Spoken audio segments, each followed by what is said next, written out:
The Word of God is alive and powerful, sharper than any two-edged sword, piercing even to the dividing asunder of the soul and the spirit and of the joints and the marrow, and is a critic of the thoughts and intents of the heart. Ang tibuok nga kasulatan, gipaginhawa sa Dios ug may kapuslanan alang sa pagpanudlo, alang sa pagpamadlong, alang sa pagpanulid, ug alang sa pagmatuto sa pagkamatarong aron ang tao sa Dios mamahingpit masinangkapan alang sa tanang maayong buluhaton. Maayong adlaw sa tanan natong mga subscribers. Welcome na usab nining atong adlaw-adlaw nga pagtuon sa pulong sa Dios ubos sa Vic Balbido Evangelistic Ministry. Padayon kita sa atong gibiyaan tuod niya pa kita mag dupot nini nga atong tunanan nga giuluhan, the Bride of Christ, ang pangasaunon ni Ginoong Hesukristo. Okay, so let's presume you are ready. Ikaw nga magtutuo aron ikaw mapunan sa Espiritu Santo may balik sa imong pagkigambitay sa Dios ug andam sa ikaw sa pagtuon sa pulong sa Dios. Panalang kanimo dili pa magtutuo, tumuo ka kang Ginoong Hesus ug ikaw maluwas. Mga buhat 16:31. Okay. The Bride of Christ. Now, so atong iingon kanimo kagahapon nga adunay higayon nga ang mga magtutuo, believers, pagalabnihon will be snatched up by a sudden, divine, irresistible force. So, mao gyud kini bot basabot dihas maong teksto may tungod sa maong hitabo ang pagsakgaw. Ug tuod di kini mao ang hitabo nga mobalik si Kristo pag-usab. This is not His second coming. Dili pa. Nga diin mutunob siya sa yuta niya ng iyang pagbalik pag-usab. Excuse me. Dili ka na mo ang maong hitabo. That is not that event. Sa iyang second coming, tuod, He is going to set foot, mutunob na siya dito sa bungtod sa Olibo, Mount of Olive. O human niya na iyang ipaymutang ang itawag og millennium. Now, dili kini ka na maong hitabo nining atong gitun-an karon. O tungod kay giingon ka ng bersikuloha og we who are alive and remain shall be caught up together with them in the clouds to meet the Lord in the what? In the air. Dito sa panganod.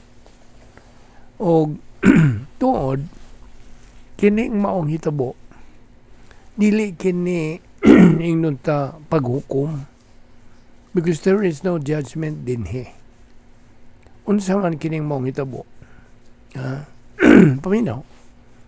This is strictly ang paglabni, snatching away into the air kanatong mga magtutuo aron sa pagtagbo, pagsugat kanato sa Ginoo. Now, aron lang sa paghatag kanimo og some kind of a background bahin ning hitabo ang gitawag og rapture, there are some foundations o pillars about this event. Now, sugod ta diha sa versikulo 14. Verse 14. Okay, excuse me. Now, ang comfort o kahupayan sa usa ka Kristiyanon bahin sa kinabuhi, luyo sa kamatayon, life after death, does not rest on pinulusupo nga pagbalabana o kini magasandig o mga tawahanong mga panahom o human opinion o kini magasandig sa ingnon taog proklamasyon having the force of law o balaod nun sa konsiho ba sa pundok, but rather ang katinuod nining hitabo nga rapture nasandig kini sa katinuod sa kasaysayan, historical truth. Now, ang patukuranan o yung pilar halang sa atong paglaom is on historical truth. O gibahin kini ni Pablo ngadto sa 3. Una, ang pagsagaw is based, ang gibasihan niini mao ang kamatayon ni Ginoong Kristo. Verse 14, for if we believe that Jesus died, namunong ta diha. If wa kini mag-suggest og pagduha-duha, kundi nagasuggest lang kini sa ingnon taog logical sequence sa pagtuo. Now, kung musugod ta with pagtuo nga namatay si Kristo, nan musangpot usaw kana sa pagtuo nga siya nabanhaw og subsequent things. Ang mga taga-Tesalonika nagtuo nga si Jesus namatay. Apan wa gyud nila masagop kon mahagop sa tibuok ang kaminungdanon niyadtong hitabua. It is this gitawag ta og conditional clause. Condition kini nga matuman gyud kini siya. So, sanglit nagatuo man kita nga si Kristo namatay, nan ang iyang pagkamatay nagatuman kini sa tanang gikinahanglang conditions to turn sa kamatayon ngadto sa pagkatug. Ug ang pagkatulog, when referring sa mga magtutuo, ang kamatayon alang kanila gi-reduce kini og pagkatulog. Ang kamatayon gidawat welcome, ingon nga ang pagkatulog gidawat usab, it's welcome. Okay. Ang kamatayon noadan sa iyang o ingon ta kangut-ngut, sting ba diha sa 1 Corinthians 15. Ug ang hinungdan nganong ang kamatayon alang sa magtutuo usa lang kini ka pagkatulog, mao nga si Ginoong Jesucristo mipas-an miangkon sa tanan tang mga sala didto sa iya mismong lawas. He bore all our sins in His own body. That is the reason. Tungod kay gihimo siyang sala alang kanato, namatay siya gumikan sa atong mga kasalanan. Siya ang mipuli sa atong dapit. Diin kitang mga katawhan mauman unta ang angayang ilansang mamatay dito sa cross. Apan si Ginoong Jesucristo maiangkon sa atong mga kasalanan aron lamang nga mabayaran niya ang atong dakong utang sa sala. See? Mao kanay kalungasan nga gibuhat ni Kristo dito sa cross. Iyang gibayaran ang atong dakong utang sa sala. Sa may atong ibayad. You see? So siya mismo mo'y nangunay gyud. Busa, inay ihatag og kanang di ihatag, inay ibitay og ilansang kita dito sa cross, gumikan sa atong mga kasalanan. Si Kristo mo'y naiagom sa kapungot, the wrath of God, sa kapungot sa Dios. Si Kristo mo mibayad sa atong dakong utang sa sala. Tungod kay di man ta lagi makabayad niya ng maungutang. Uwa mangyug kay kita bantanan ng mga katawan, wa mangyug tayo ikabayad sa atong mga sala. Ang hingpit niya nga sakripisyo didto sa cross, kanang paid, mibayad the penalty for our sins. By His death, we have been saved from death. By His death, in His death, we die. You see? Now, ang kamatayon ni Kristo, God, wa magapasabot nga siya nakatulog, kundi nga He died. Namatay yun siya. Okay? So that ang kamatayon alang kanato is merely pagkatulog. Okay? So, pahinaw, sundag yun eh. Si Kristo, entered into all that was involved sa kamatayon, ang tanan nga nagalambigit sa paghukom dito sa krus, o kitang nagatuo kaniya, will never see death, but will merely sleep. Matulog lang. Huwag paminaw. Kanang kamatayon na, not our souls, kundili ang ato ng lawas, our bodies. Ang kamatayon has been changed karon ngadto sa pagkatulog by the work of Christ. Usa kini kagitawag ta og metaphor nga diin ang tibuok nga konsepto bahin sa kamatayon is literally turned upside down and lagtod giusab ang dagway niini. Anang sa simbahan, for the church, si Kristo mihimo og ngan for death nga mao ang pagkatulog. Ug mo hinungdan as we ended up sa atong pagtan-aw sa 1 Corinthians 15, atong mabasa kini mosunod. Thanks be to God who gives us the victory through our Lord Jesus Christ. Yes, ang kadaugan batok sa the victory, ang kadaugan over death.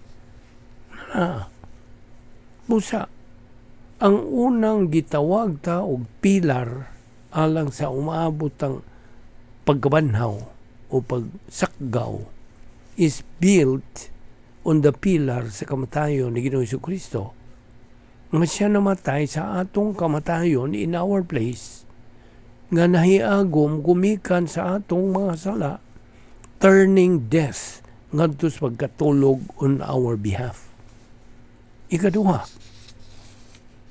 dias versikulo 14, kita nagatuo nga wala mang si Kristo mamatay kundili nga siya nabanhaw sa ikatulong adlaw. Again, mao kini nga ikaduha nga patukuranan upon which this is built, ang pagkabanhaw, the resurrection of the Lord Jesus Christ. Ang pagkabanhaw nagapamatuod nini nga ang Dios na tagbaw was satisfied with the sacrifice atong Ginoong Jesucristo. It proved that si Kristo indeed has destroyed the death. Iyang guba, gipusgay ang kamatayon. He has indeed destroyed it. Ang kamatayon, iya na kining napusgay, gidaog o gipildi. Nga iya nang gibayran sa hingpit ang utang sa kasalanan sa tanang sakop sa kaliwatan sa tao. Ug kanamaw ang nagahatag kanato sa kahigayunan sa atong kaluwasan. That is a chance, opportunity for us to be saved. Meaning, nga kana mao'y provision alang sa tanang tao o sa laing pagkasulti.